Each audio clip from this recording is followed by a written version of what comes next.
Universidad de Chile y la Universidad de Antofagasta les damos la más cordial bienvenida al seminario de cierre del proyecto FONDEF ID23 y 10333, titulado Sedimentador asistido por calor para la mejora de la recuperación de agua en efluentes con sólidos en suspensión. Es un privilegio para nosotros contar con la presencia de destacadas autoridades, investigadores, estudiantes profesionales de la industria y representantes de nuestras instituciones asociadas.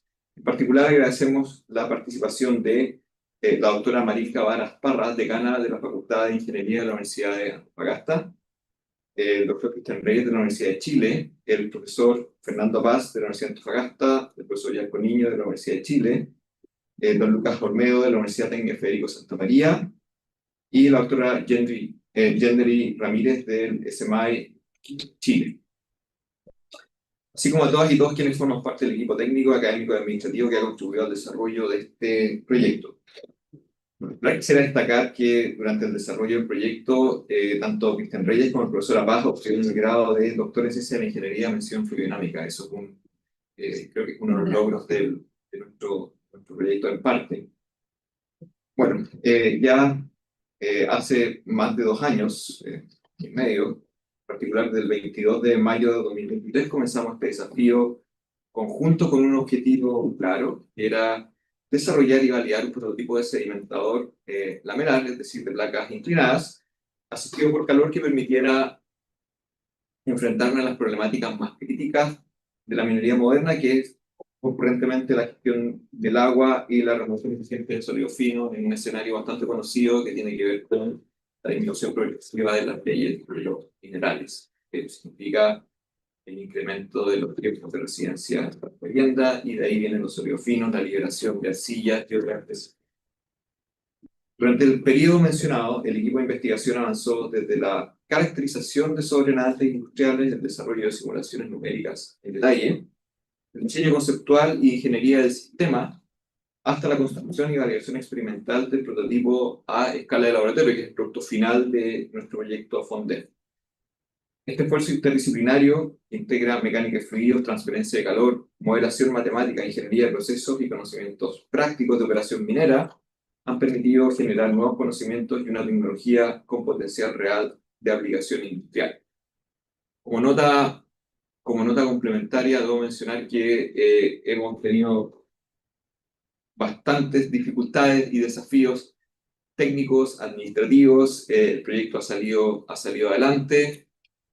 El proyecto ha sido exitoso en lo administrativo, especialmente ha sido exitoso en lo técnico, y desde mi perspectiva quisiera reconocer el trabajo de nuestros investigadores que nunca bajaron los brazos, sobre todo en los momentos difíciles del proyecto.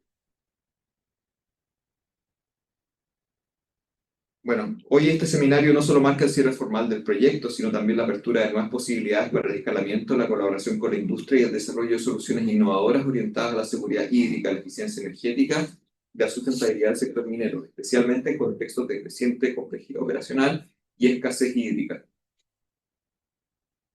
Quisiéramos agradecer también a la Agencia Nacional de Investigación y Desarrollo, ANID, a nuestras universidades asociadas y a las empresas colaboradoras Chimini Ingeniería, IRC-SPA y Terza Inox, que ya no participa del proyecto, cuyo apoyo técnico y compromiso han sido fundamentales para transformar esta investigación en un prototipo concreto y validado.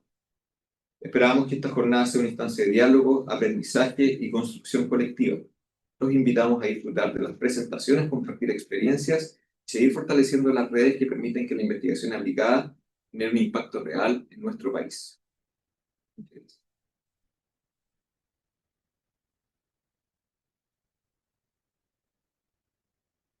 Bien, bueno, a continuación recibimos a la decana Marilka para que nos dé sus palabras de inicio. Muchas gracias, decana.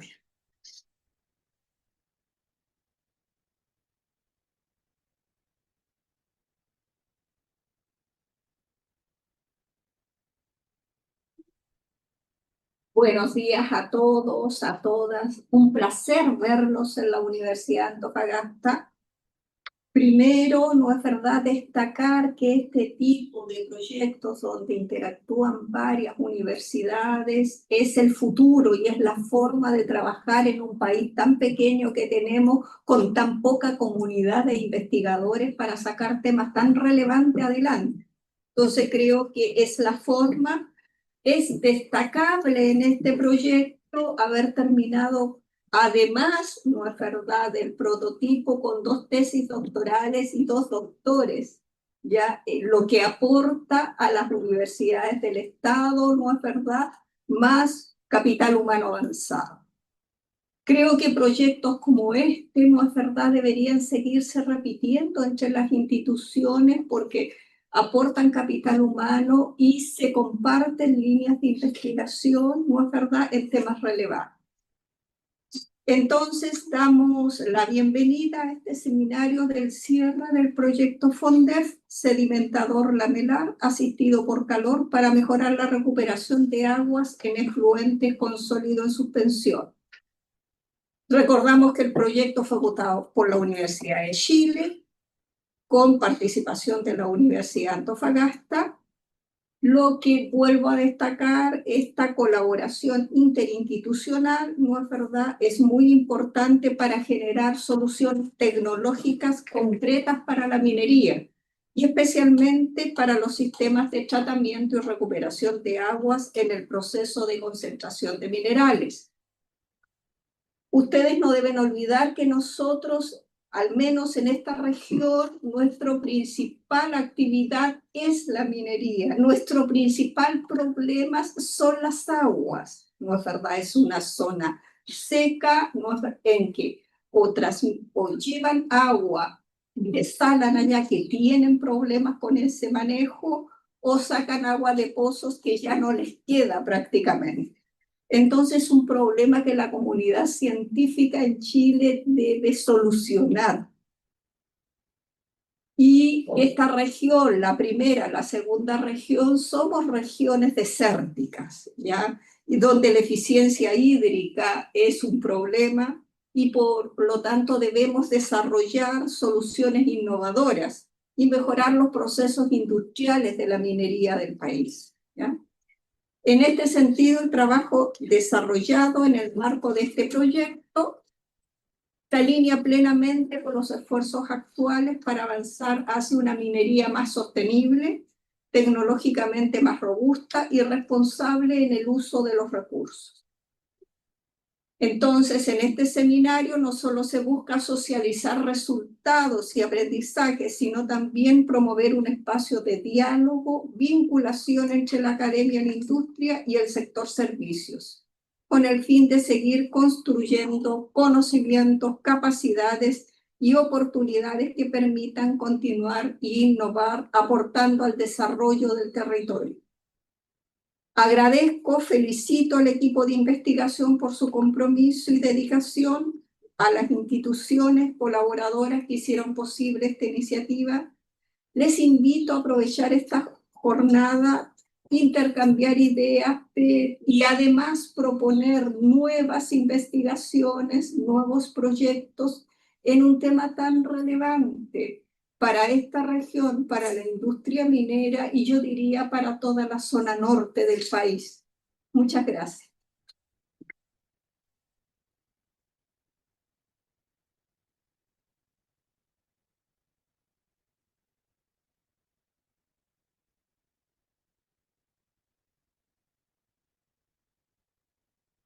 Buenos días a todos.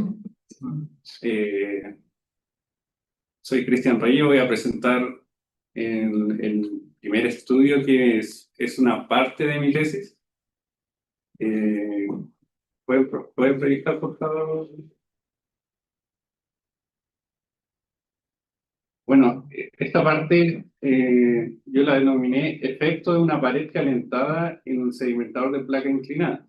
Este es un estudio numérico que se realizó a lo largo de mi tesis y lo que busca, como dice el nombre, es conocer qué pasa cuando yo caliento una de las paredes de un sedimentador inclinado.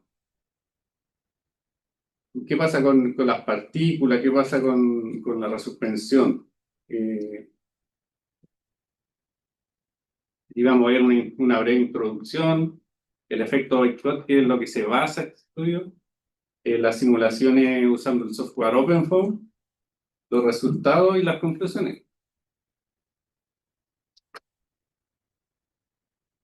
La motivación principal, como se ha mencionado ya en múltiples ocasiones, es el tema de la escasez de agua. O sea, hay poca agua en el norte, hay poca agua en Chile, hay periodos en que hay una escasez bien crítica y se necesita recuperar más agua para recircularla en las plantas.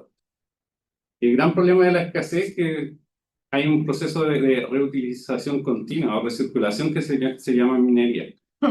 Esta recirculación genera que haya problemas de contaminación, porque el agua no sale como entra, tanto químicamente como físicamente, que en este caso las partículas. También existe el problema de la arcilla, que como mencionó Cristian, al querer moler más fino, porque las leyes son más bajas, se libera más arcilla en el proceso y eso genera problemas tanto en flotación como en sedimentación, porque son partículas difíciles de separar entre sólido y líquido. Entonces, una de los...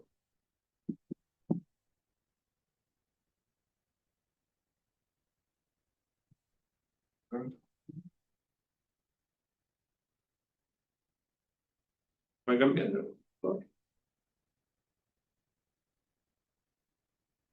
Claro, como vemos acá, una de las cosas que nosotros vimos que existía era el efecto boicot.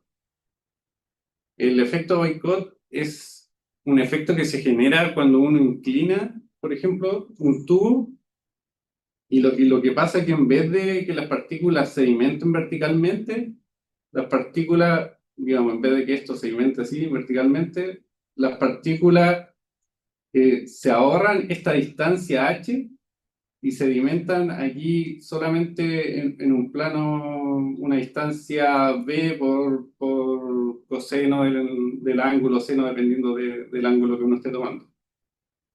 Como vemos aquí en esta imagen a la derecha del video, lo que pasa es que las partículas no sedimentan directamente, sino que se genera una especie de acumulación en esta zona que genera una corriente de gravedad y también el líquido claro se va escapando por este lado de acá. Entonces, no sé si se puede hacer un play al video de allá, el de la izquierda. Entonces, como vamos a ver en este video, la sedimentación en el caso del tubo inclinado es mucho más rápido que la sedimentación en el tubo vertical. Y actualmente lo que uno ocupa en sedimentadores es sedimentación vertical en minería.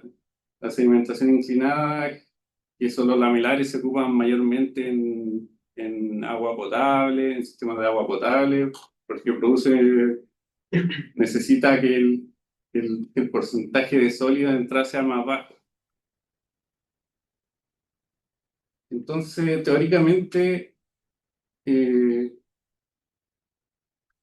teóricamente o en términos de ecuación, eh, aquí vemos que la mejora en la segmentación viene dado por este término de acá, el h partido b por seno del ángulo. Y el b aquí es la separación entre las placas y el h es la altura inicial de la suspensión. Por lo tanto, un tubo más largo, como vemos acá, va a generar un tubo más largo y más angosto, va a generar una segmentación mayor y mayor separación de partículas. Ahora este en el caso batch. En el caso continuo podemos ver que es bastante similar, depende de la velocidad aquí de entrada del fluido, y un parámetro que depende de la geometría, ya sea si son dos placas o es un tubo circular o un tubo rectangular, y dependiendo de eso va a cambiar ahí la velocidad de sedimentación o la producción de agua clara. Ahora en operación continua existen diferentes modos de alimentación. Puede ser contracorriente, sería alimentándolo en contra de la dirección en que cae el sedimento, corriente, que sería a favor, y el flujo cruzado, que sería algo 3D, que sería que entre por la diagonal de las placas y cruce diagonalmente las placas. Ahora, el modo de operación puede ser subcrítico o supercrítico. Generalmente se usa supercrítico porque la diferencia entre estos dos es que el subcrítico, la capa de agua clara, que es esta capa de acá, es mayor a la mitad de la distancia entre las placas. El supercrítico es menor. Y se prefiere usar el supercrítico porque uno lo que prefiere es pasar a harta agua sucia, por decirlo así, en vez de pasar menos cantidad. Entonces, la producción de agua clara es muy mayor en el caso supercrítico. Ahora, como yo mencioné anteriormente, aquí se generan tres capas: la capa de sedimento, la suspensión y el agua clara. Como vemos aquí, la zona de mayor velocidad se generan en la zona de agua clara, entonces existe un problema ahí. Imagínense ustedes que por tema de turbulencia, si yo aumento la velocidad en una zona muy pequeña, puedo generar inestabilidades. Y esta inestabilidad es lo que va a generar resuspensión. O sea, el proceso no es perfecto. Y esa resuspensión va a hacer que la eficiencia no sea 100%. Ahora, ¿qué pasa en el caso de si yo caliento una de estas placas? Como vemos aquí vemos cómo va decayendo esta altura H de la suspensión principal, cómo se va acumulando el sedimento en la parte de abajo.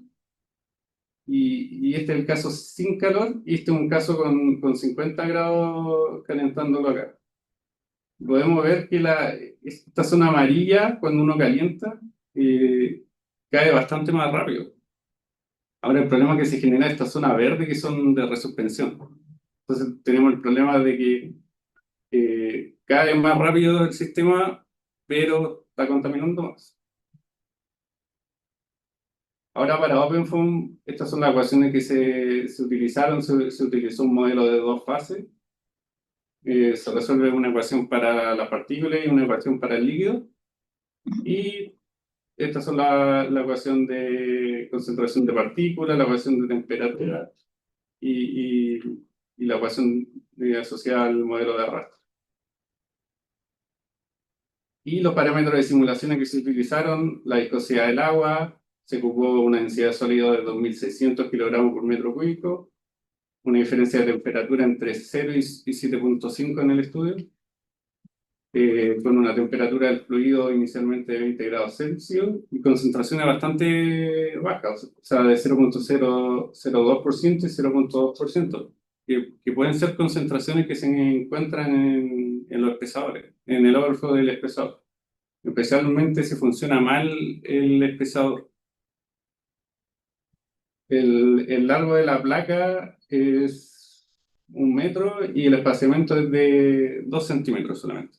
Entonces la diferencia son placas súper juntas, si uno lo piensa, y largas. Como vemos acá, voy a hacer play por...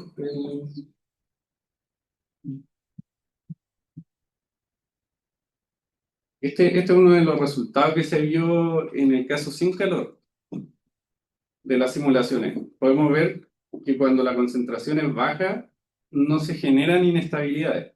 Pero a medida que yo voy aumentando la concentración inicial en el sedimentador, se generan estas inestabilidades. Aquí nosotros vemos el perfil de concentración de partículas, y la parte naranja sería la parte resuspendida. Y la parte, digamos, la parte morada es la parte resuspendida, y la parte naranja es la suspensión. Y podemos ver cómo acá, a medida que uno aumenta la concentración, se genera esta como pluma de partículas que va ascendiendo y que genera una pérdida de eficiencia.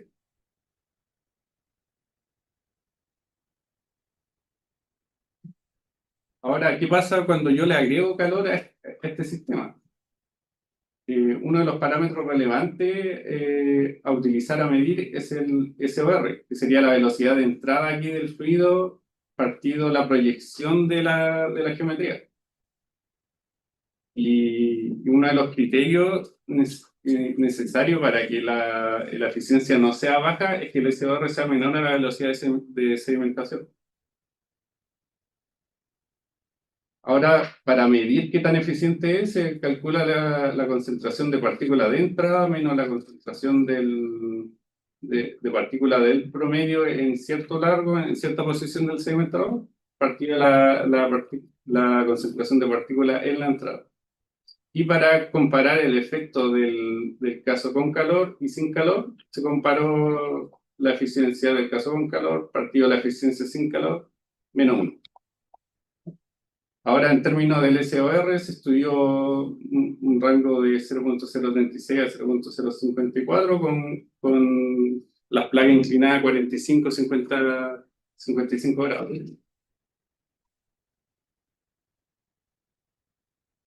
Acá están los resultados para el caso de 45 grados y concentración de 0.12. Vemos aquí un caso normal sin temperatura y podemos ver cómo, cómo cuando yo, a medida que inyecto calor, esta suspensión o la altura de la suspensión empieza a disminuir y se ve menor concentración en la parte de la resuspensión. Esto genera que, claro, este resultado tenga mejor eficiencia en la salida. Ahora, en términos de temperatura también se ve diferencia. Aquí se ve que la temperatura penetra más en el caso con menos temperatura que en el caso con más temperatura. Y esto pasa porque al calentar el agua, más aumenta la velocidad en que asciende el agua y eso genera que tenga menos tiempo, por decirlo así, de penetración de la temperatura en el sistema, en las placas.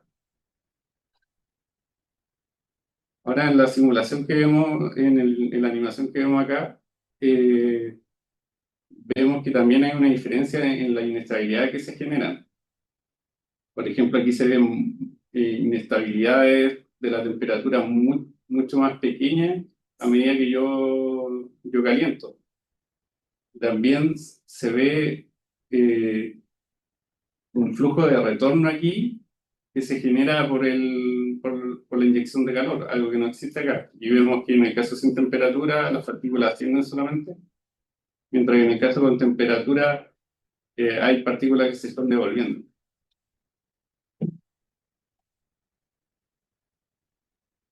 Ahora, con respecto a la transferencia del calor, vemos que al aumentar el delta T, como habíamos mencionado, la penetración que se calcula como la distancia en que se alcanza la mitad de la temperatura inyectada o seteada en la pared, va disminuyendo a medida que yo aumento el delta T.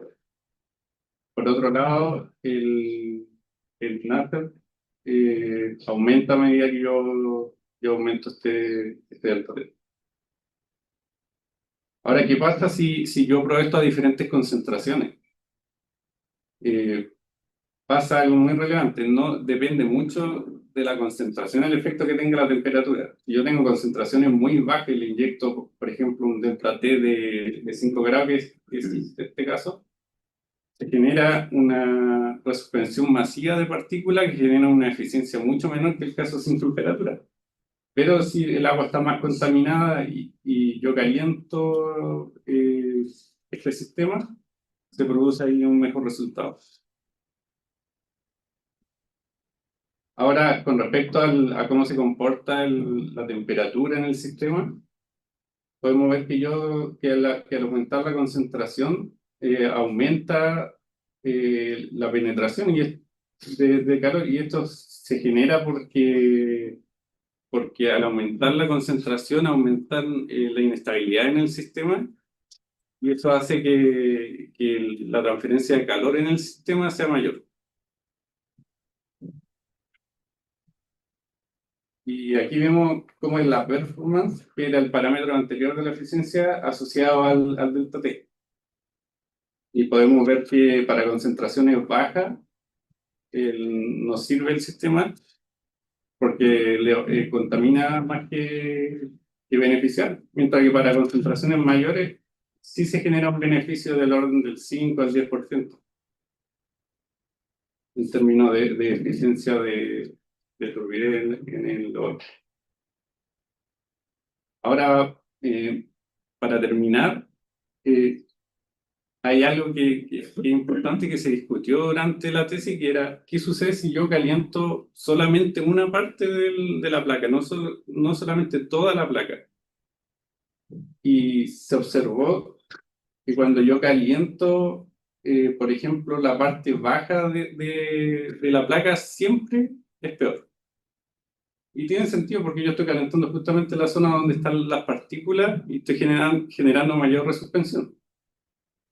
Por otro lado, cuando yo caliento la sección superior, ahí sí genero buenos resultados. Vemos aquí que la contaminación, la suspensión baja a mayor velocidad y eso genera también que la resuspensión sea menos contaminada en esta zona. Eh, Sin embargo, el óptimo no está tan claro aún. Y la razón es porque uno podría decir que estos dos casos son bastante similares, que sería calentar solamente la mitad de la placa o un poquito más. Y si nosotros vemos los resultados aquí, vemos que hay un patrón de que nunca el caso en que se calienta toda la placa es el mejor caso. Y depende también del SOR, que sería la velocidad entral de la suspensión del sistema. ¿Qué tan buena es la performance del sedimentor? Bueno, y las conclusiones son que la inyección de calor sí tiene un efecto relevante en la dinámica de las partículas. Eso ya lo vimos. Digamos, eh, y este efecto depende mucho del SOR, del ángulo, de la inclinación, de la concentración de partículas. Entonces no es un problema simple de resolver, es un problema que depende de la geometría. Y entonces si yo cambio la geometría, va a cambiar todo el sistema. Si yo cambio el tipo de partícula, también va a cambiar el tipo de sistema, digamos, los resultados. Y eso lo vamos a ver más adelante en las presentaciones que siguen. Finalmente, el efecto también depende de la porción y sección de la placa calentada. Y como vimos, calentar la mitad de la placa es mucho mejor que calentar toda la placa. Y eso es bueno, porque si calentar la mitad de la placa me ahorro la mitad de la energía que estoy consumiendo. Entonces, es un beneficio doble, por decirlo así. Bueno, y esa fue mi presentación. Gracias.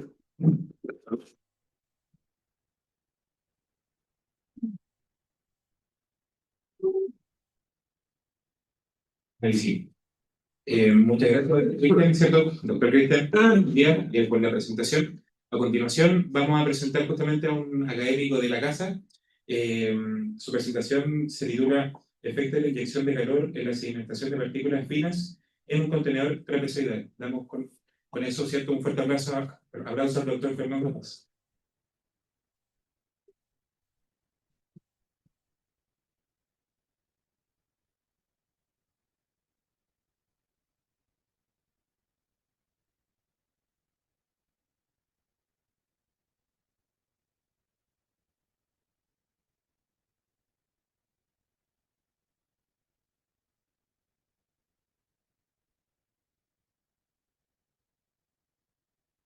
Buenos días, mi nombre es Fernanda Paz y yo les voy a presentar el trabajo de tesis que hice en el contexto del proyecto FUNDER.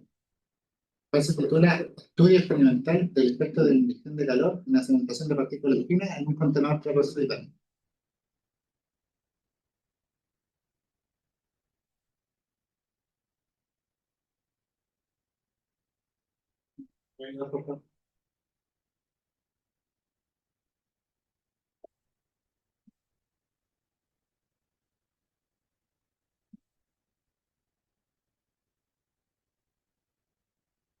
Bueno, como Cristian presentó, en una parte de él presentó una simulación que se hizo entre dos placas inclinadas, pero con una temperatura de 50 grados Celsius. Entonces, ahí él pudo notar dos cosas. Una, que la convección térmica inducida aportaba o podía acelerar el proceso de cementación, pero que también podía generar la suspensión de partículas. Con esa base encontramos que había una brecha, que era la falta de validación experimental de sus experimentos numéricos. Entonces, creo que falta, ¿no? Nos preguntamos, decimos una pregunta central, ¿cómo afecta la inyección de calor a través de la pared inclinada y la concentración inicial en el proceso de cementación de partículas finas? ¿Sí? El objetivo de trabajo fue estudiar experimentalmente el impacto de la inyección de calor a través de la pared inclinada para distintas concentraciones de partículas en el proceso de cementación en una celda trapezoidal. El objetivo específico de mi trabajo fueron diseñar y construir una celda que permita la calefacción de la placa inclinada y la adquisición de los valores de temperatura y adquisición de imagen. También caracterizar las suspensiones para una concentración inicial de 1500 y 3000 ppm, cuantificando la cantidad de agua clara, la velocidad de sedimentación y la morfología de la interfase sólido-líquido que se generaba durante el proceso. Número 3, también caracterizamos el flujo de calor y su efecto en el proceso de sedimentación. Para esto, voy a explicar el esquema de trabajo que se utilizó, donde como primera parte construimos el banco experimental, calibramos la concentración y el ajuste de los parámetros experimentales. Para esto se hicieron varios experimentos preliminares. En la parte 3 tenemos la adquisición de datos y el procesamiento de temperatura de imágenes. Y finalmente el postprocesamiento para tener los valores de velocidad, concentración, etcétera, para el análisis.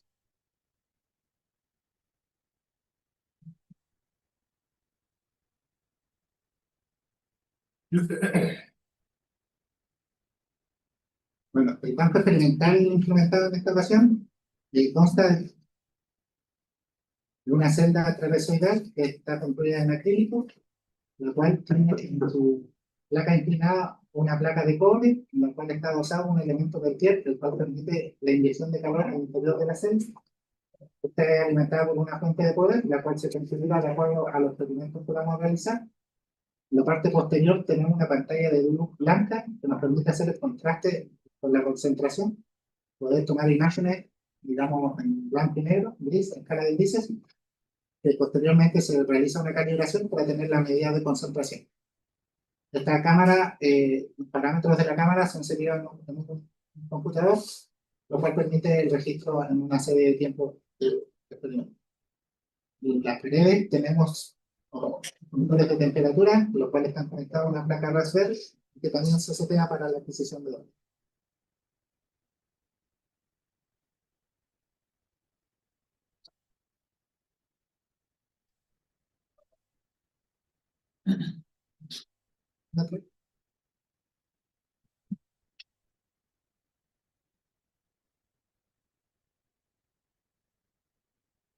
Parámetros, como les mencioné anteriormente, se hicieron experimentos preliminares y llegamos a unos parámetros que queríamos analizar, que le llamé experimentos finales, donde vamos a analizar la concentración inicial de 1500 y 3000 ppm, potencias impuestas de 0, 4,5 y 9 watts en el elemento Peltier y una multiplicación de 60 grados con respecto a los horizontales.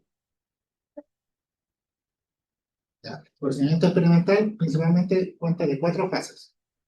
La primera es la preparación, segunda la ejecución, tercera la finalización y la fase de post-experimento. La fase de preparación, uno prepara la mezcla, caracteriza la mezcla y configura el sistema de adquisición de datos para posterior inicio del experimento. En la ejecución, uno carga la mezcla y inicia el experimento registrando imágenes y temperatura. En la finalización, detenemos la adquisición de datos y enfriamos, reposamos la celda y la reseteamos. En la fase 4, respaldamos esos datos que están en el computador y en el Raspberry en un disco duro para su posterior análisis. y se decide si vamos a hacer o no hacer el experimento, dependiendo. Para el análisis, lo primero que hicimos fue la estimación del flujo de calor usando las temperaturas de las paredes.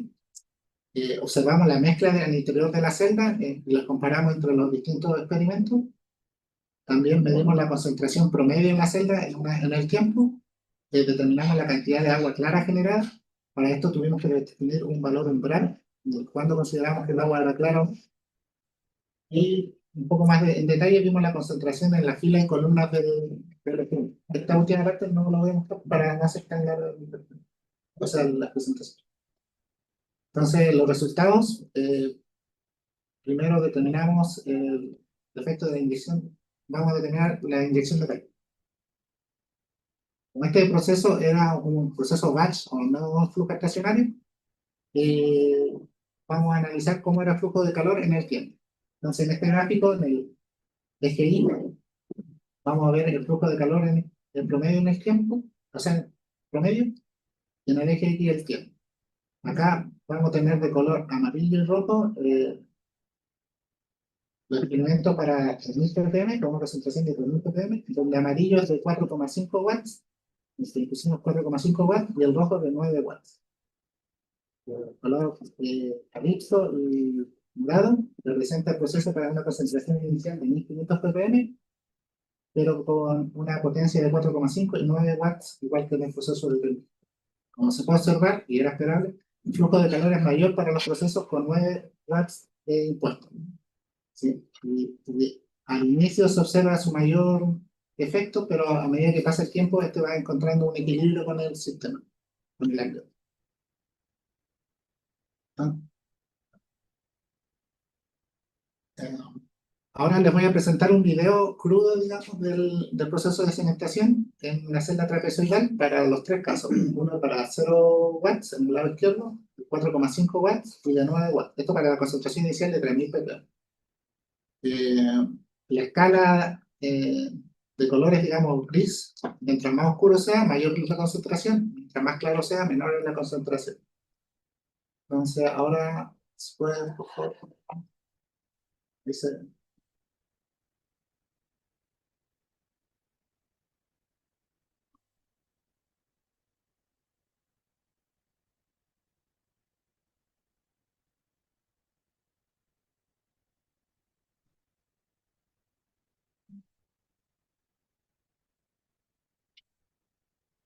Bueno, para el proceso de 9 watts se os puede observar cómo se genera una corriente ascendente, la cual incide en la pared vertical y se segrega hacia la pared inclinada, generando una interfaz pseudo vertical y horizontal. También se puede ver cómo aumenta la concentración o es mayor cerca de la pared inclinada, lo cual genera resuspensiones y van apareciendo más de sedimentación. Proceso de 4,6 watts se observa el mismo efecto, pero a una menor tasa. Y el proceso sin calor se puede observar la formación de interfaces horizontales, como era de esperar en el proceso que mostró Cristian en el primer video.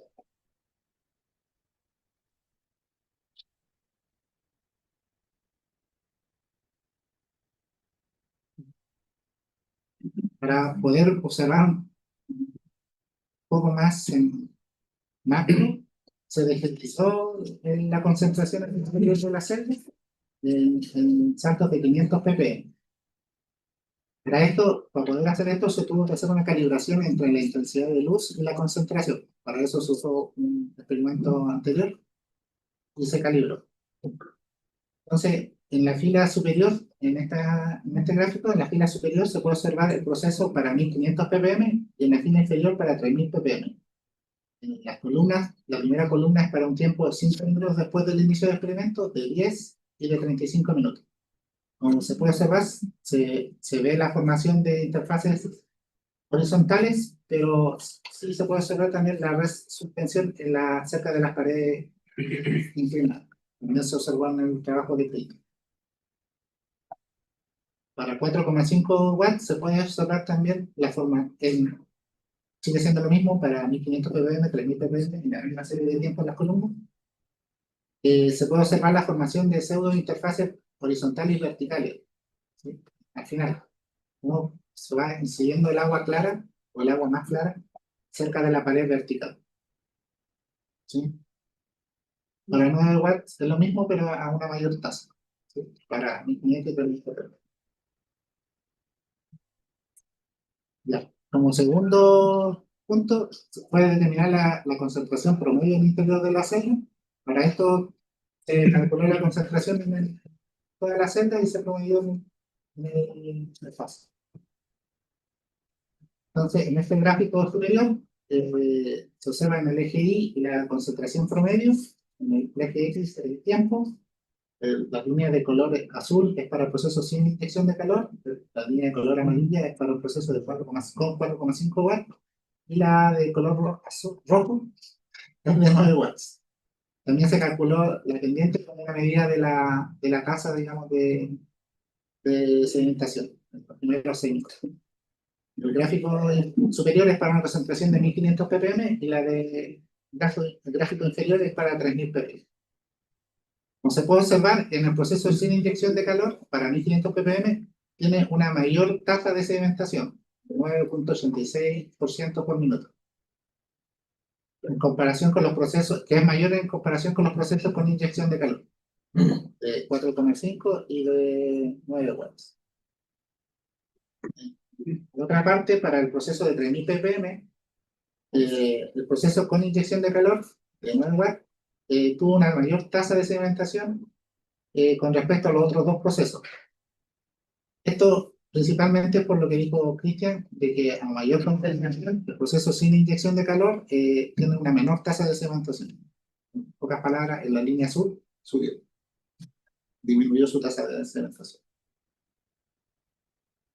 También determinamos cuánta agua clara se generaba durante el proceso de sedimentación. Para esto tuvimos que definir qué consideramos como agua clara. Como criterio, definí que el 20% de la concentración inicial se iba a considerar como agua clara. Entonces, para el proceso de 1500 ppm, el valor umbral en que voy a considerar agua clara es de 300 ppm. En el gráfico, en el eje Y van a estar la cantidad de agua clara en porcentaje y en el eje X el tiempo. La línea azul, amarilla y roja nuevamente representan el proceso sin inyección de calor, 4,5 y 9 y la distorsión de los datos son las franjas a su alrededor. La línea negra es el modelo PNK que también mencionó Cristian para comparar. Cabe destacar que este modelo considera que el agua clara es de 0 ppm. Bueno, como se puede observar, en 1500 ppm se genera más agua clara, era de esperar, en el proceso sin inyección de calor. Los procesos con inyección de calor generan menor agua clara, a una menor tasa. Para 3000 ppm se puede observar el mismo gráfico, pero acá, como mostramos anteriormente, la concentración promedio, se genera una mayor tasa de generación de agua clara para el proceso con inyección de calor, específicamente con 9 watts. El proceso de 4,5 y sin inyección de calor no tiene una diferencia significativa. Entonces, ahí uno encuentra que debe existir un valor de concentración y de temperatura donde el efecto de la inyección de calor genera un efecto positivo en la sedimentación. Bueno, aquí como una parte del resumen, digamos, del video y de todo lo que observamos, podemos ver que existe una corriente ascendente que es debido al efecto boicot y también que al calentar esta pared se ve beneficiada por el efecto convectivo de la inyección de calor. En nuestro caso, este flujo incide en la pared vertical, la cual se separa en dos flujos, uno que va hacia abajo y uno que se redirige hacia la pared inclinada. Esta dirección arrastra partículas desde la zona cercana a la pared vertical hacia la zona de la pared inclinada, cual induce a una mayor concentración cerca de la pared inclinada, que también ayuda, digamos, a la resuspensión de partículas. Durante esta resuspensión y el flujo aparecen plumas de sedimentación, que también vimos en los videos, lo cual no es lo que uno quiere, pero lo que uno quiere es reducir para aumentar la eficiencia de los procesos.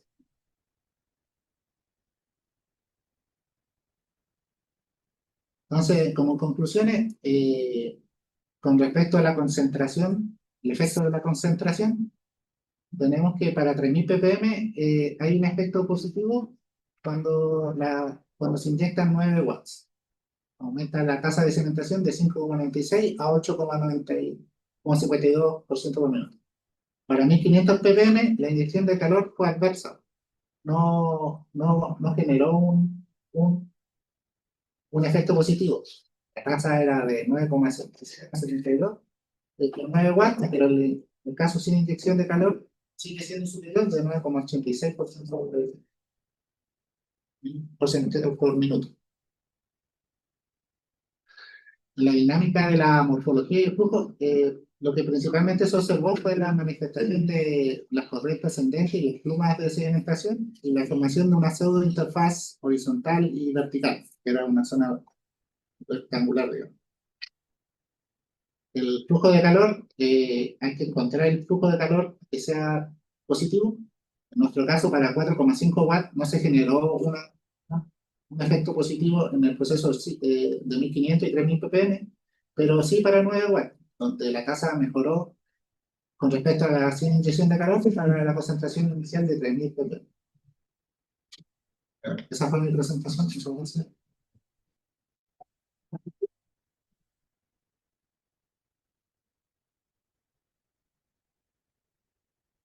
Perfecto. Muchas gracias, doctor Fernando Paz. Bueno, con esto damos por finalizar la primera parte del seminario. Si bien ustedes pudieron ver, obviamente, ahí los fundamentos científicos, tecnológicos, ¿cierto?, que dieron pie inicial, ¿cierto?, a la experimentación ya a escala laboratoria. Ya en la segunda parte vamos a revisar justamente lo que fue la ejecución de las pruebas y cómo esto lo traemos, ¿cierto?, a escala laboratoria con pruebas ya experimentales. ¿Sí? Por eso que ahora se está iniciando el coffee break, lo invito a servir algo, ¿cierto? 20 minutos y volvemos a la segunda parte con las presentaciones de Lucas Ojedo y Jeffrey Ramírez. Muy bien. Espero que hayan disfrutado el coffee, ¿cierto? Bueno, y como lo ven en el cronograma, la siguiente presentación se titula Evaluación experimental de la eficiencia del sedimentador lamelar asistido por calor a escala laboratoria. El ponente es el ingeniero Lucas Olmedo.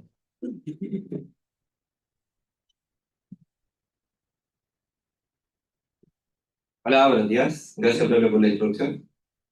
Bueno, como bien dijo mi colega, la evaluación experimental de la eficiencia de un sedimentador lamelar asistido por calor. Perdón el título largo, pero no se me ocurre otra cosa. Bueno, como índice, vamos a pasar por una breve introducción, contextualizar un poco lo que involucra el proyecto o lo que hice yo para el proyecto, unos breves antecedentes, la metodología empleada, que siento que es como lo importante, junto con los resultados, para finalizar con la conclusión. Bueno, como contexto, tenemos la concentración de la minera en la zona árida del país, bueno, aquí, ¿cierto? Como Antofagasta y el norte grande de Chile, donde tenemos bajas leyes de mineral cada vez más, ¿cierto? Y eso dificulta los procesos de recuperación del cobre, considerando además que el 74,5% del agua que se utiliza en la minería proviene de agua recirculada, principalmente viene de los relaves y del overflow de los empesadores. Tenemos el sedimentador lamelar entre los sedimentadores, ¿correcto? Entonces, ¿qué es un sedimentador lamelar y cómo se comporta más o menos en la industria? A modo general, el sedimentador lamelar es un equipo que está formado por varias placas paralelas e inclinadas, con un desplazamiento uniforme entre ellas. Su uso es poco frecuente en la industria minera, debido a que está hecho principalmente para dar sólidos muy finos, que no se justificaban en la industria minera, hasta que los señores Channing Peng dicen que la baja ley general que se presentan actualmente induce una mayor presencia de sólidos arcillosos en el agua recirculada, junto con el paper de mi colega Cristian Reyes, que encuentra el impacto del calor, ¿cierto?, que mejora la presa de cementación, y los altos índices de radiación solar presentes en los pejantes de Chile, porque la idea del proyecto es FONDEP, ¿cierto?, 23 y 1033 del SLAC. Bueno, el objetivo de mi trabajo, como objetivo general, era estudiar experimentalmente a escala de laboratorio el funcionamiento del prototipo del sedimentador lamelar, y como objetivos específicos tenemos tres. Gestionar la construcción del equipo y el montaje experimental. Estimar la eficiencia del cementador considerando suspensiones de calamita y cuarzo en el proceso de formación de pinos y estimar las condiciones óptimas para el prototipo. Para poder realizar la prueba. Bueno, como antecedentes, nuevamente un cemento lamelar se puede explicar como por zonas. Cuatro principales. Tenemos la zona de entrada, que es por donde se alimenta el equipo. La zona de cementación, que es donde ocurre la magia, como se dice, y es donde tenemos las placas o las láminas. La zona de salida, que es donde se extrae el overflow y el agua clarificada, ¿cierto? Y a contraparte, la zona de depósito, que es donde cae el lodo y el sedimento que se va a desechar. Bueno, como modo de configuración de flujo tenemos tres modos, como bien dijo mi compañero. Modo contracorriente, que es donde el agua incide en contra de la velocidad de cementación, o sea, de la dirección de la velocidad de cementación. Las corrientes paralelas, donde son iguales, y corrientes cruzadas, que son perpendiculares, ¿cierto? Bueno, la metodología empleada. Bueno, primero el diseño del cemento laminar que se utilizó. Tenemos que está construido de acero inoxidable IC16L y sus dimensiones, a pesar de tener escala rotatoria, era bastante grande, ¿cierto? Tenemos de 1 metro de ancho por 1 metro de profundidad, con 2 metros de alto. Tenemos las bandejas de salida del esquema, las placas de cementación, el reservorio y el almacén, donde las placas de cementación tenemos que son dos columnas paralelas de 10 láminas con ángulo de inclinación de 45 grados y las dimensiones son de 70 por 15 por 2 centímetros con un espaciamiento promedio de 3 centímetros. Bueno, para el montaje experimental, aquí podemos ver la bomba de alimentación, o sea, perdón, el tanque de alimentación, la bomba de alimentación. Voy a ver, después el tanque lo he quitado ahorita. La bomba de alimentación con su respectiva línea, ¿cierto? Las mangueras. Tenemos al fondo el sistema de calefacción, como ven ahí. Y los instrumentos de medición que serían el turbidímetro, los sensores de temperatura y la balanza electrónica, que no sale en la imagen, pero se utiliza. Bueno, para la ejecución de pruebas, a priori, como para lo que fue mi trabajo de memoria de pregrado, fue la siguiente matriz, donde teníamos de 300 a 1200 ppm, se realizaron pruebas desde 0 grados hasta 7,5 grados con un paso de 2,5 grados Celsius. Esto de temperatura que sí va a incidir, es decir, si teníamos una temperatura ambiente de 16 grados, para el 2,5, 18,5 grados Celsius era lo que se ponía en la caja, ¿cierto? Por la diferencia que se buscaba. Y tenemos una prueba final de con 5000 ppm a 7,5 grados, que fue para contrastar un poco el trabajo que hizo Cristian. Bueno, para la ejecución de las pruebas, tenemos en primer lugar, se prepara la solución, o sea, tomamos la colita, pensamos cuánto íbamos a utilizar, o el cuarzo, ¿cierto? Lo poníamos en los estanques y se agitaba, se mezclaba, todo en el laboratorio. Y luego tenemos la alimentación, se daba inicio al bombeo, ¿cierto? Se agitaba cada 10 minutos aproximadamente la solución, la agitaba una constante. Se preparaban los estanques auxiliares, ya que no preparamos todos los estanques al mismo tiempo, ya que las carnitas van a seguir entrando en el estanque. Entonces, cuando ya quedaba como un poquito para que el estanque se vaciara, empezamos a preparar un estanque que teníamos al lado con la carnita y hacíamos con una bomba auxiliar traspasar con un trapasilla entre un estanque al estanque principal, el que estaba conectado con el estanque. Y en caso de ser necesario, se controlaba la media temperatura. Para la toma de muestras, una vez que comenzaba a escurrir o a pasar, se llenaba, ¿cierto?, el slack y teníamos un flujo constante, se dejaban 5 minutos aproximadamente para encontrar como un estado estacionario y minimizar como los errores de toma de muestras. La toma fue cada 2 minutos aproximadamente desde el sobredante. Se tomaba un vaso precipitado, ¿cierto?, y se ponía el sobredante que iba cayendo por la parte como frontal del stack. Se obtenían datos. Y dura aproximadamente como 30 minutos de duración cada como toma de muestra, cada proceso de toma de muestra, bueno, dependiendo de lo que se requiere. Igual, encontramos que se podía finalizar antes o después, cada criterio de uno. Y para finalizar las pruebas, cada una se apagaba la bomba del sistema de calefacción, se purgaban los lobos y se limpiaba el stack, acondicionarlo para la prueba siguiente. Bueno, como resultados, previo a los resultados experimentales, se obtienen resultados de la prueba de implementación y de los estudios previos a la construcción del SLAC, que es un hito importante en nuestro trabajo. Pero tenemos la prueba de granulométrica para la columnita que se utilizó. Vemos dos modas aquí principales de 10 micrones y 4 micrones, que eran la distribución columnítica como que más se tenía, ¿cierto? Es un tamaño de partícula bastante pequeño. Y vemos que es monodisperso. Se realiza nuevamente un estudio granulométrico, pero para el sobredante extraído de la prueba de 5000 ppm, y se obtienen las siguientes curvas azules. Aquí lo tengo, perdón. Ahí creo que ¿lo puedes reducir, por favor? Listo. Bueno, las líneas azules que ven son un contraste, entonces vemos que para los dos casos, porque las pruebas fueron realizadas de manera bilateral, o sea que teníamos una columna operando con calor y la otra columna operando sin calor. Entonces, de la que tenía calor, se obtenía la siguiente distribución granulométrica, y de la que estaba sin calor, la contraparte. Vemos una disminución aparente de toda lo que es mayor a 10 micrones, ¿cierto? Como que desaparece, y hay como un indicio o aparecen nuevos tamaños de partículas más pequeños, lo que llama un poco la atención, ya que el cementador no es algo que reduzca el tamaño de partículas, sino que limpia las partículas que hay. Entonces se atribuyeron a los posibles efectos cortantes que teníamos en el Slack, ya que lo que probamos para agitar era mezclarlo de pintura y quizás era mucha fuerza, o había mucha abrasión y muchas fuerzas cortantes que fueron quizás deglomerar los flóculos. Luego, estas son las pruebas de las bombas, ¿cierto? En función del voltaje, el caudal que obteníamos, las relaciones lineales, cada una, de acuerdo a lo que proponía el fabricante. Y la bomba, el caudal final que utilizamos nosotros al menos fue de 7.3 litros por minuto, con el que se bombeaba el Slack. Bueno, previo a la construcción de las placas, había que estudiar cómo se comportaba el calor y la distribución espacial, ¿cierto? Y que se obtuviera lo que se requería en base a las simulaciones de Christian para mandar a construir. Entonces tenemos el siguiente gráfico, donde vemos que el sensor T1, que es el que está más arriba, no quedó sumergido, ¿cierto? Está sumergida.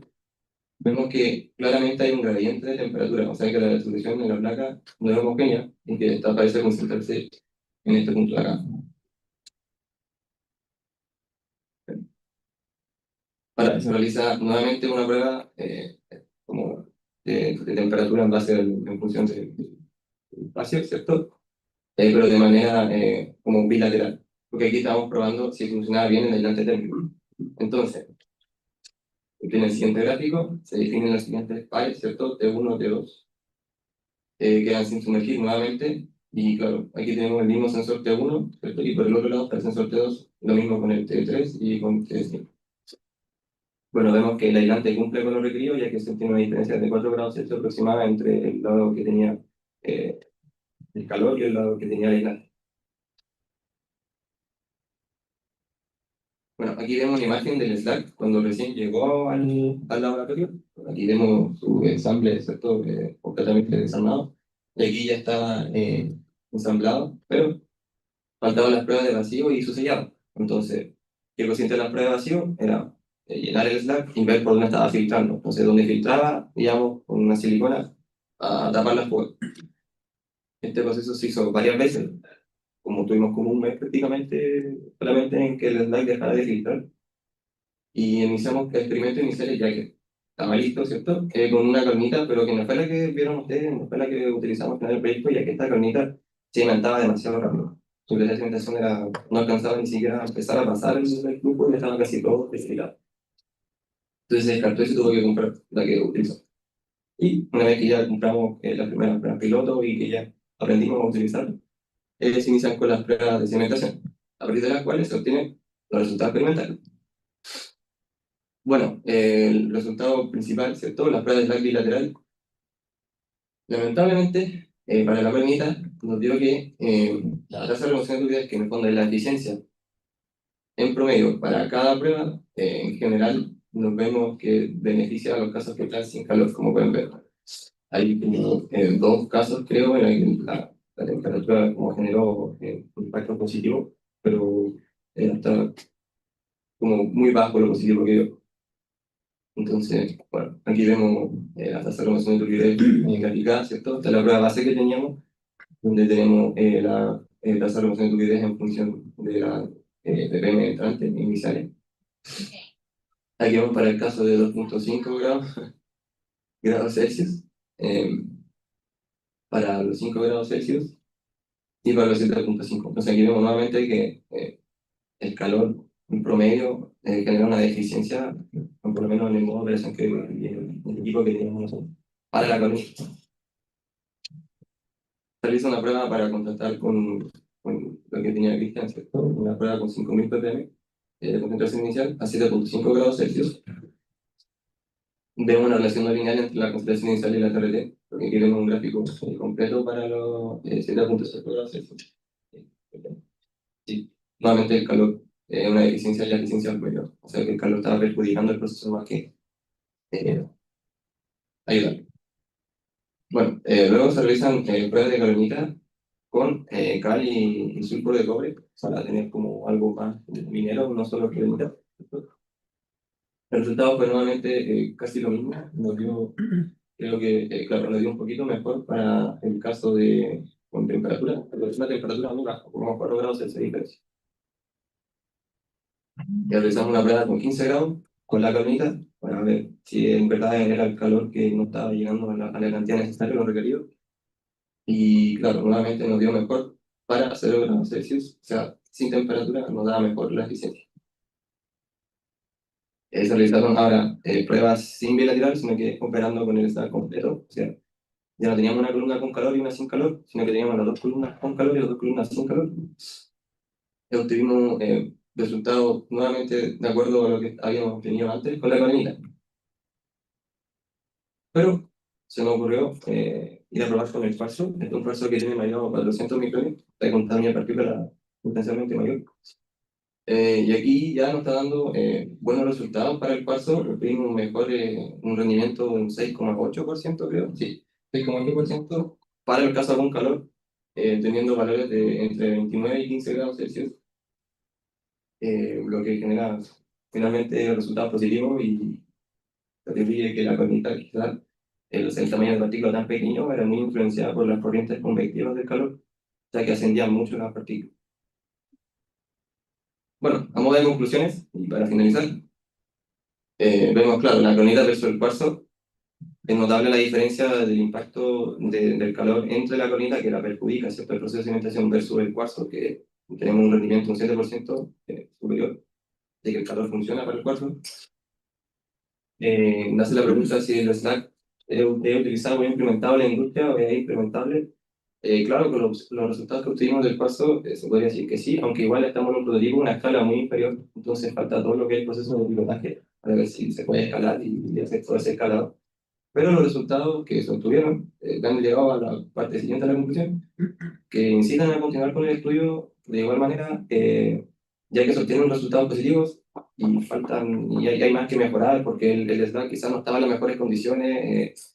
Igual el proyecto, como dijo mi profesor, igual tuvo varios problemas, entonces si se lograra hacer un prototipo mejor construido y quizás con mejores condiciones y ya más escalado, se puede obtener mejores resultados. Por en verdad que sucede. Esa es mi presentación. Muchas gracias a todos por escuchar.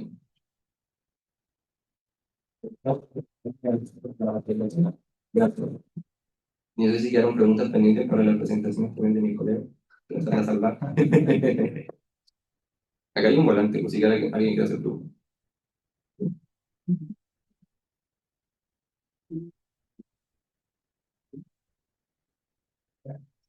En función de la simulación, se concluyó que si calentaba la parte superior de la pared era mejor que calentar esto. ¿Tú hiciste eso mismo? Sí, exactamente lo mismo. Va a ser lo que Cristian nos decía, nosotros Cristian era como nuestro profesor prácticamente, ya como prueban esto, nosotros lo hacíamos, va a ser su resultado. Y entonces la escala, el tamaño, la geometría es la misma, exactamente la misma. No, la geometría no es la misma.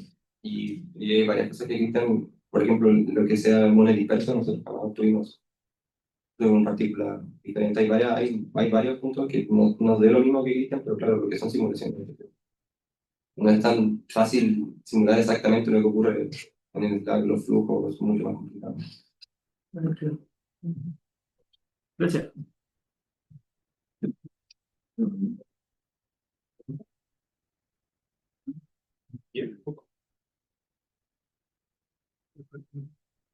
Sí, gracias. Además quisiera complementar, en el caso de la caballinita en particular, son suspensiones que tienen una distribución, pero en un rango muy fino, desde coloidal a fino.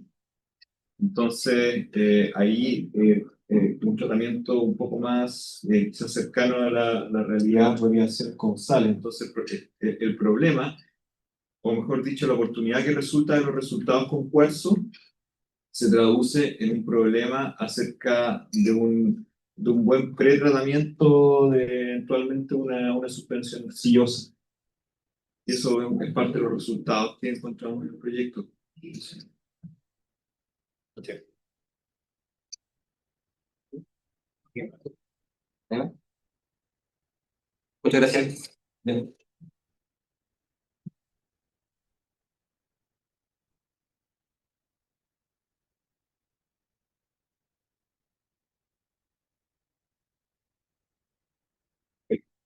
Gracias por la presentación. Continuación, la siguiente ejecución la hace el doctor Allende Ramírez, presentará modelo de evaporación híbrido para el depósito de relave basado en redes neuronales. Fuerte el aplauso.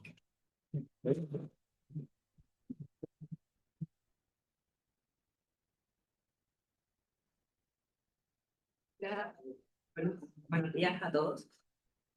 Bueno, este proyecto se centró dentro de mi trabajo como postdoctoral, proyecto postdoctoral dentro de la MTC, junto con la Universidad de Antofagasta. Entonces, todas las pruebas experimentales se realizaron aquí.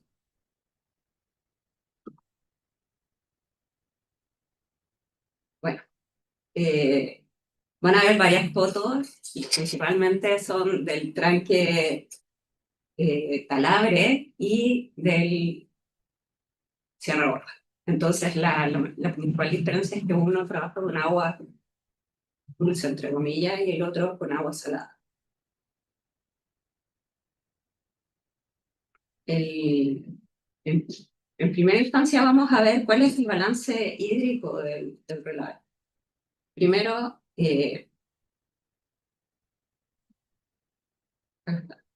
precipitación. En esta área, muy poca, pero sí tenemos una humedad que nos puede afectar cuánto evapora, y también depende de la estacionalidad de la velocidad de evaporación. Hay una evaporación tanto de las playas activas como inactivas, y esto también va a variar la velocidad de evaporación. Tenemos un agua que extraemos para recircular. Esto no está presente en todos los tranques de relave. Va a depender principalmente de cuál va a ser la estrategia, si es una estabilidad física, donde yo voy a pretender evaporar la mayor cantidad de agua posible para que mi relave sea estable, o una estabilidad química, donde yo voy a tratar de recuperar parte del agua para que no se me filtre. También tenemos que hay un atrapamiento dentro del relave, que esto es muy difícil de calcular y de medir especialmente, y hay una infiltración hacia las capas subterráneas.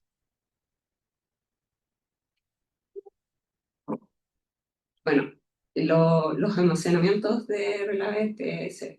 Esto, van a ver alto el TSF porque en inglés es Tiny Storage Facility, y embarca también tranques, y va a depender del porcentaje de sólido que tienen. Los que tienen menor cantidad de sólido, que no son legales en Chile, pero sí en otros lugares del mundo aún se ocupan. Las etapas de la evaporación. Primero tenemos un efecto donde están todas las partículas rodeadas de agua. En segunda instancia, cuando empezamos la etapa de la transición, se empiezan a ver algunas burbujas de aire, y a medida que vamos pasando a la última sección de la etapa de saturación, la cantidad, el porcentaje de aire va aumentando hasta que esto no desaparece completamente. Principalmente va a depender de la composición del mineral, porque si tenemos arcillas como la monzonita, el agua es casi imposible de extraer. Entonces, ¿cuál es la diferencia en la velocidad de evaporación tanto de relaves de agua fresca como de relaves salinos? Es que el relave con agua de mar va a generar una costra. Entonces, esto va a impedir que el agua que está en capas inferiores pueda subir y poder interactuar con la superficie y finalmente escapar el relave por evaporación.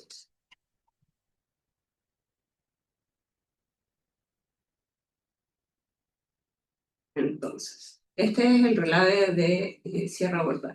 Lo que pueden ver es que también las sales del relave van a migrar hacia la superficie y va a generar que la radiación que llega al tranque de relave se evita también en gran cantidad y me genera unas costras que son bien rápidas al generarse. Entonces, cuando nosotros hacemos la gestión de alimentación al tranque de relave, tenemos que considerar esto.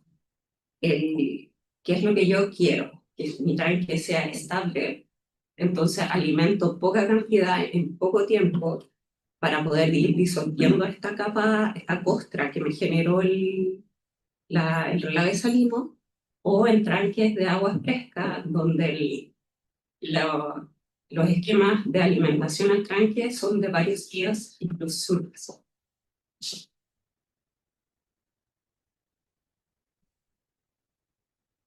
En principio de la investigación hicimos un análisis de los modelos de evaporación en general, de todos los que existen, incluso considerando modelos de suelo que probablemente pensábamos que se iban a asemejar más a la realidad de un tranque de relave.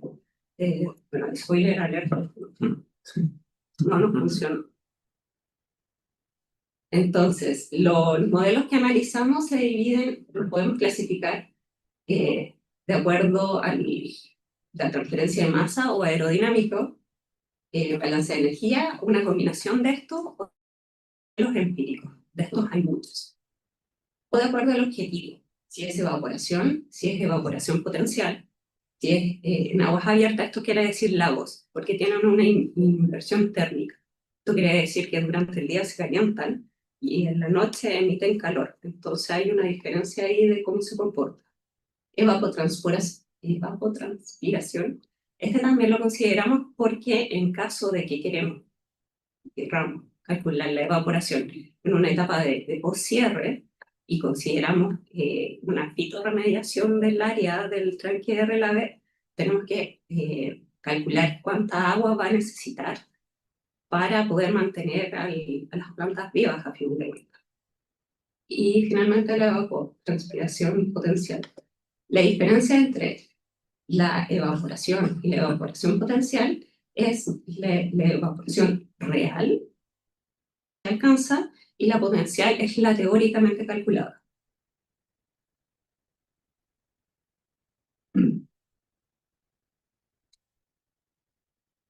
Bueno, como motivación, la minería enfrenta una presión constante por poder estar dentro de, primero, una aceptación social para poder seguir operando, incluso si necesita pagar más por agua para evitar esta para operaciones, y la aceptación social para que no les cierre el agua. Entonces, especialmente en esta zona donde el agua es casi un insumo, bueno, es escaso, pero en muchas situaciones se puede gestionar para que saquemos agua de lugares que en otro momento no se hubiera pensado.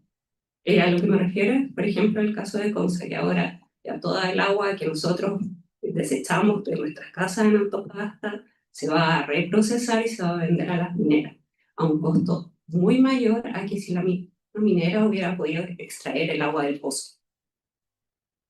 Y los tranques de relave contienen demasiada agua que podemos aprovechar, que al extraer esta agua vamos a aumentar la estabilidad física del relave, pero es todo un desafío el cómo lograrlo. También nos sirve para calcular cuánta agua estamos perdiendo o cuánta agua podríamos recuperar. Y también el hacer mejores predicciones de la evaporación nos permite tomar mejores decisiones en la reutilización, en el reciclaje y en el almacenaje del agua. Los objetivos de la investigación fue, primero, considerar el tipo de agua, o sea, continental versus agua de mar, el estado operativo del relave, si las playas eran activas o inactivas. Las playas activas donde yo estoy constantemente alimentando el relave, entonces está constantemente siendo humedificada. Y las playas inactivas son las que yo dejo descansar, las que sigo evaporando, y en el caso del tranque con agua de mar, generan unas costas a gran velocidad. Y las validaciones se hicieron en un túnel de viento, y este túnel fue adaptado porque en primera instancia el túnel era para medir la evaporación de las pozas de sal. Entonces lo modificamos para poder hacer evaporaciones de relave. A todo esto, el túnel de viento lo pueden ver en el low, ahí hay un proceso de minerales, por si tienen mayor curiosidad y ver cómo funciona. Bueno, el resumen metodológico es que los modelos independientes, ya sea físicos, son limitados. O sea, o son demasiado simples o muy específicos para el sitio, especialmente los empíricos, porque tienen unas constantes experimentales que yo tengo que calibrar para poder aplicar el modelo. Entonces, como nosotros teníamos tantas variables que queríamos analizar, no era realista utilizar. Entonces, el considerar este enfoque híbrido de estructura de modelo físico con el apoyo de la predicción de redes neuronales nos aumentó la precisión del modelo. Los componentes del modelo son el albedo, lo que refleja la radiación del sol, las propiedades térmicas y de retención de humedad, y las variables meteorológicas, ya sea viento, la velocidad del viento, la temperatura, humedad y radiación solar. Otra de las limitantes también que tuvimos es que consideramos la humedad ambiental. Y como las pruebas se llevaron a cabo acá en Antofagasta, no alcanzamos a la humedad tan seca del altiplano.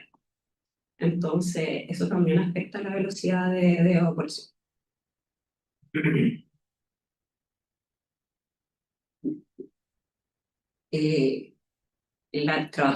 Al aplicar las redes neuronales, podemos también considerar las interacciones no lineales entre todas las variables que analizamos. Y la entrada incluye los datos meteorológicos, las distribuciones de tamaño de partículas que también queríamos considerar, porque a menor tamaño la retención de agua es mayor. Y también el componente arcilloso, el tipo de agua y el estado de actividad del relave. Entonces, las pruebas que se hicieron se fueron alimentando capa sobre capa a las especies de bateas que teníamos, para ver si al formar las costras, que si bien es cierto, un relave con agua continental igual las formas, pero no son tan duras. Igual permite una permeabilidad hacia la superficie.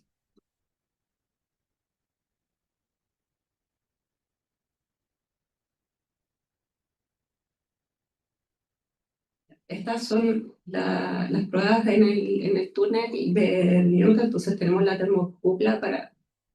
bueno, rojo sobre rojo no se va a ver, pero este palito que tienen acá es la termocupla para mantener la temperatura relativamente constante dentro del túnel.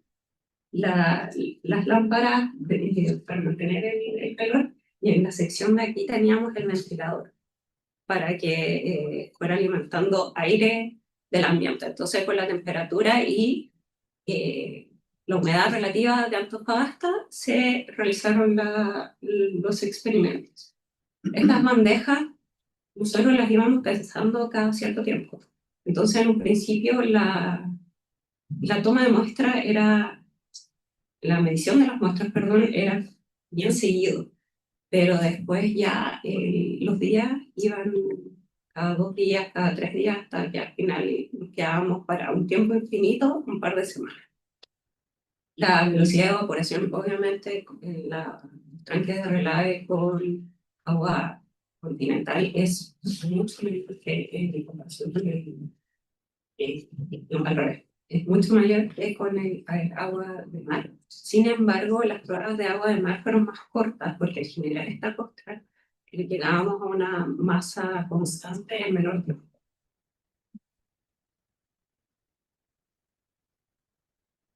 Y aquí se puede ver también de que no. No retrocedo.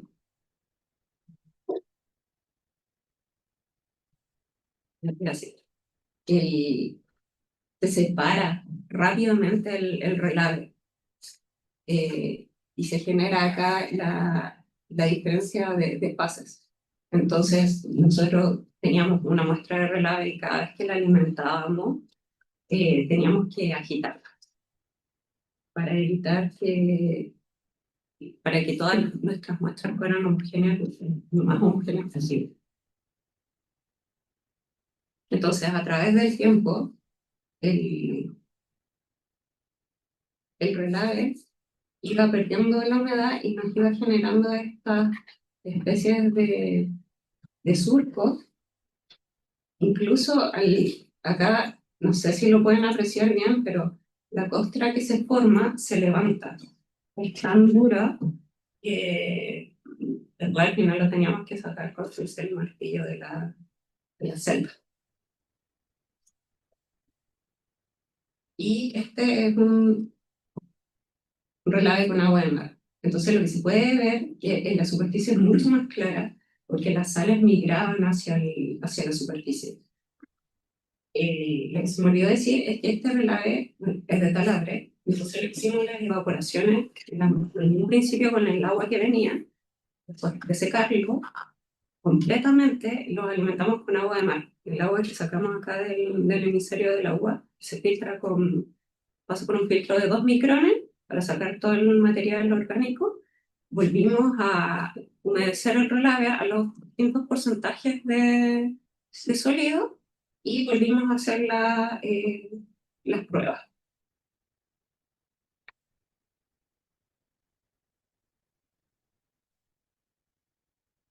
Ya. Entonces, este es como la roca que nos queda después de toda la evaporación. Este es con agua del mar. Se puede ver las capas que se forman en la migración de sal.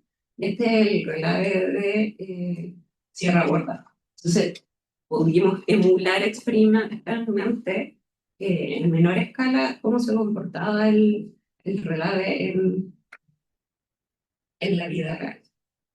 Entonces, los principales resultados y hallazgos fue de que el modelo híbrido superó a todos los modelos físicos tradicionales. Y claro, no estaban diseñados para una evaporación de tranques de relave, pero los que son de suelo tienen ciertas características que podríamos eventualmente sacar desde un relave. Hay una mejor correlación entre la evaporación que nosotros medimos en el de viento y tanto ya sea para las playas activas como inactivas. Entonces eso igual fue un gran logro. Y para los factores clave, bueno, más adelante hay un gráfico que muestra cuáles son la influencia de todas las variables que nosotros consideramos. Obviamente hay algunos que tienen mayor influencia que otros. Esto es para un relave. Obviamente si tenemos más pruebas mejoramos el resultado. pero también las pruebas son muy largas, entonces ahí hay un trade-off. El tipo de agua. El agua del mar presenta una evaporación menor debido al contenido de sal. Y las contribuciones de las redes neuronales es que se reduce el error y gestiona la variabilidad de las condiciones del proceso de manera más robusta. Bueno, esto fue lo que se alimentó a las redes neuronales, son todas las variables que nosotros medimos en los experimentos de la planta para calcular una velocidad de evaporación. Y acá lo que no tenemos es la presión de vapor. Entonces, para poder calcular mi velocidad de evaporación, consideramos las velocidades de vapor y la evaporación medida experimentalmente. Entonces, lo que nosotros hacemos fue calcular este como una constante para ajustar el modelo y fue entrenado con redes neuronales. Bueno, la principal variable que incluye es el estado del relave, si es activo o inactivo. Después incluye la distribución de partículas. Ya sea si tengo muchos pinos, obviamente va a disminuir la velocidad de evaporación. La humedad relativa, esto considerando de que las mediciones se hicieron en el entonces, tal vez si hacemos mediciones en lugares más secos o podemos controlar la humedad relativa, y puede variar esto. Y el resto de las variables con menor influencia dentro del modelo.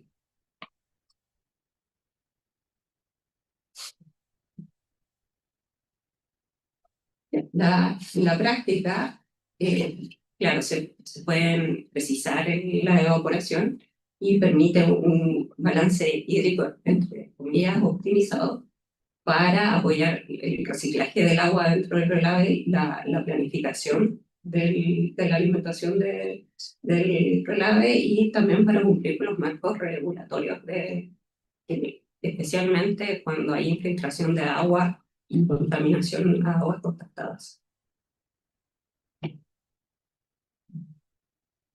Ya. Bueno, las conclusiones son ya lo que les he hablado, mejora la predicción, mejora la precisión en las relaciones que son muy complejas, porque, claro, abarcamos muchas variables, pero al ir disminuyendo la cantidad de variables tampoco mejoraba el resultado. Y ofrece una mayor precisión a las predicciones, analiza más clara la dinámica de la pérdida de agua dentro de todo el eso. Muchas gracias.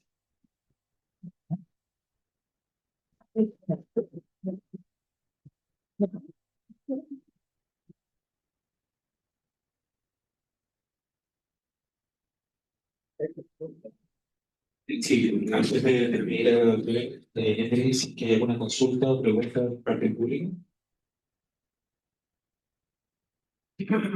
Perfecto, quedó muy claro.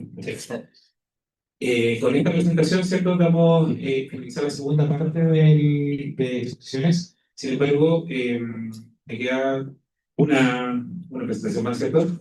Pero básicamente doy la bienvenida aquí y obviamente ya lo presenté, pero el doctor Cristian Ide, quien fue, bueno, es académico del Departamento de Minas de la Universidad de Chile y fue el principal propulsor, ¿cierto?, de uno de los proyectos que hoy en día lo estamos finalizando, en conjunto también con el doctor Yarcolino.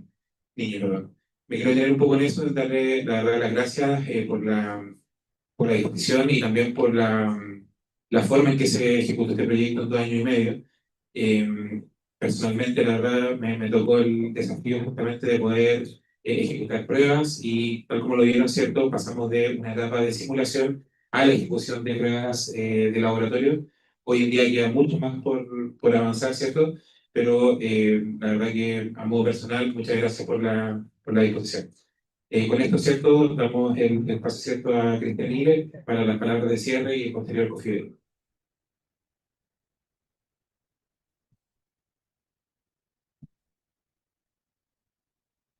Muchas gracias, Julio. Bueno, seré breve.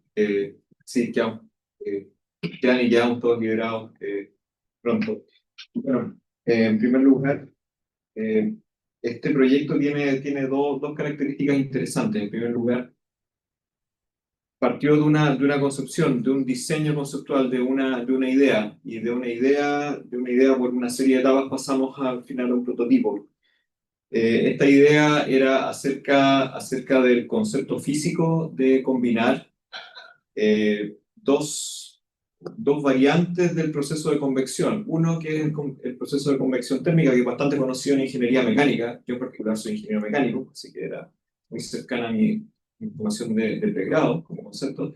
Y en segundo lugar, el efecto Boycott, que tiene que ver con la dinámica de partículas en superficies inclinadas, que es bastante menos evidente. De hecho, fue como comentaba Cristian ahí con los videos esos bastante bonitos, digamos, de los tubos de ensayo inclinados, fue descubierto recién a comienzos del siglo XX y por un médico, Boycott, trabajaba en nuclear en Londres. Y esa fue la idea, ese fue el concepto. Después de eso lo llevamos hicimos algunos números, papel y lápiz, y después del papel y lápiz recién pasamos a los computadores. En los computadores después pasamos a las ecuaciones implementadas en estos sistemas de aproximaciones de tipo medio continuo, donde está todo puesto al mismo tiempo, ¿cierto? Momentum, partículas. En este caso nosotros teníamos la ventaja de que son sistemas disueltos y por lo tanto nos sacábamos un poco encima las complejidades de los flujos de fluidos no newtonianos. Pero eso nos dio un primer indicio. Pero todavía estamos viviendo en el mundo de las ecuaciones y en el mundo de los computadores, es decir, cosas que no eran tangibles. Después de eso pasamos al mundo real, que es donde entró Fernando con su, profesor Fernando, perdón, el doctor Fernando, con su tesis de doctorado, y él tomó el desafío de llevar todo esto a experimentos. Y en el mundo experimental las cosas son bastante distintas. Bueno, nadie puede obtener un premio Nobel solo con simulaciones numéricas, pero sí con un buen experimento, ¿verdad? Y Fernando logró un poco eso, con todas las dificultades que son propias del trabajo experimental.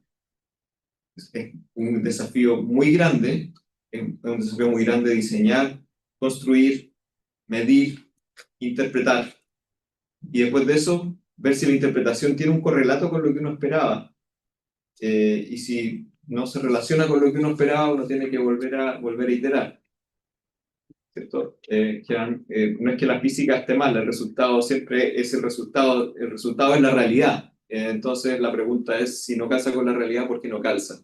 Si es el aparato experimental o si lo que nosotros pensábamos de la física estaba malo, estaba errado, alguna de nuestras hipótesis no era correcta. Entonces, haciendo ese proceso iterativo, bueno, el profesor Fernando llegó ahí a una serie de resultados y conclusiones que hablan por sí mismas. Entonces están las simulaciones de Christian, que hablan por sí mismas. Era la expresión de la matemática del problema. Después los experimentos de Fernando, y después decidimos, bueno, con esto tenemos argumentación suficiente de fondo para ir a una escala un poco más arriba.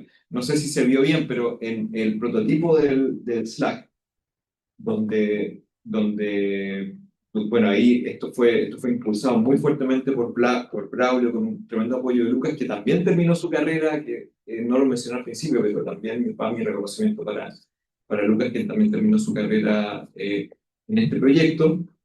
Pero el prototipo era significativamente más grande que los experimentos, ¿cierto? Y el desafío también era un desafío mayor. Enfrentamos un número de dificultades grande en todas las etapas.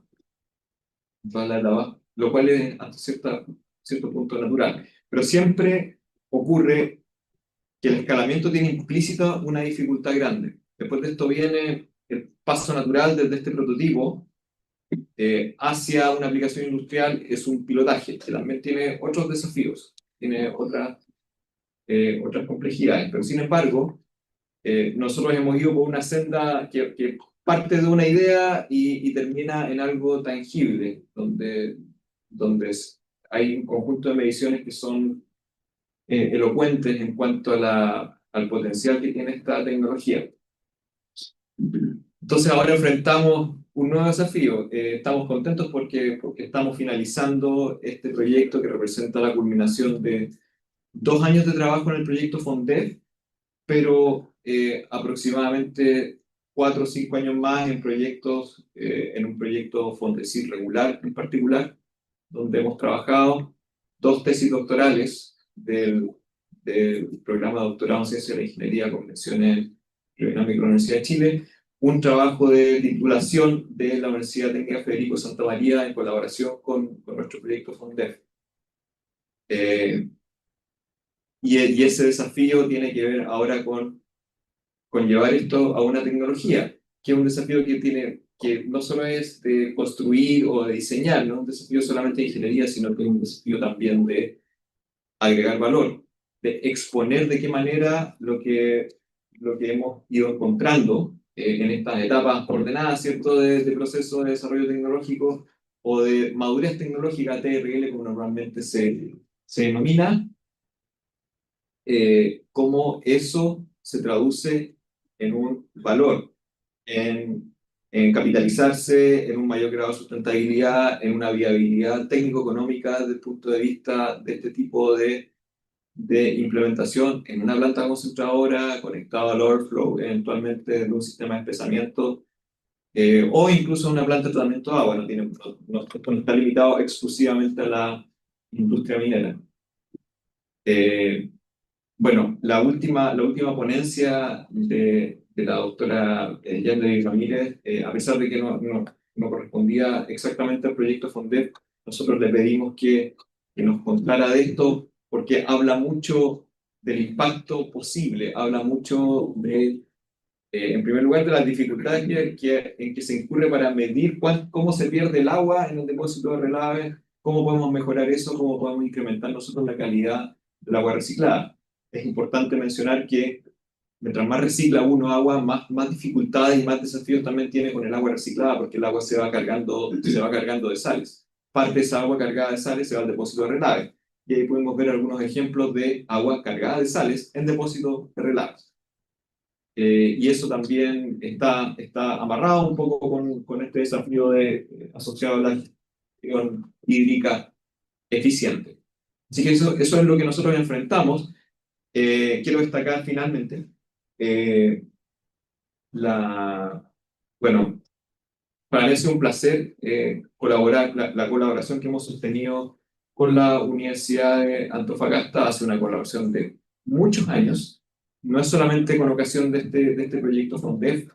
Nosotros habíamos tenido con el profesor Fernando un contacto previo, de hecho, anterior al proyecto FONDEF, mucho anterior, que se remonta, de hecho, incluso antes de su doctorado en fluidinámica. Y nosotros colaboramos en particular, yo he tenido el privilegio de colaborar con otros académicos de la UBA y reconozco la relevancia que tiene la universidad. Se habla siempre de que este es un polo de la minería chilena, pero también es un polo de la educación en ingeniería de procesos, en ingeniería mecánica y en temas relacionados con la industria minera.